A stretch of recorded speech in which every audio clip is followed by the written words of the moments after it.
सवाल कयो आहे ग़ुलाम नबी गबोल। उहो त चए त निमाज़ जी हिकिड़ी रकात में हिकु ई सूरत 4-4 5-5 मरतबा पढ़णु जाइज़ आहे या न। बिस्मिल्लाहिर्रहमानिर्रहीम। बग़ैर ज़रूरत जे फ़र्ज़ी निमाज़ जे अंदरि हिकिड़ी सूरत तकरार सां पढ़णु 4-4 या 5-5 मरतबा पढ़णु मकरूह तंज़ीह आहे। ऐं जेकॾहिं उज़ुर आहे त पोइ मकरूह न आहे। अहिड़े नमूने सां जेकॾहिं नफ़िली निमाज़ जे अंदरि तकरार सां सूरत पढ़े थो त मकरूह न आहे। जीअं फतावा हिंदीअ जे अंदरि आहे त वयुकरहु तकरारु सूरत फ़ी रकअतिन वाहिदतिन फ़िल फ़राइद। फ़र्ज़ी निमाज़ुनि जी हिकिड़ी रकात में हिकिड़ी सूरत बार बार पढ़णु इहो मकरूह कयो वियो आहे।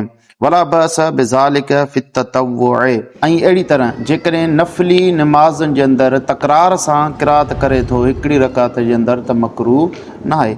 अॻियां पाण फ़रमाइनि था त वइदा करर आयतन वाहिदतन मिरारन फ़इन कान फ़ी ततव्वुअ अल्लज़ी युसल्ली वहदहु फ़ज़ालिक गैर मकरूहिन।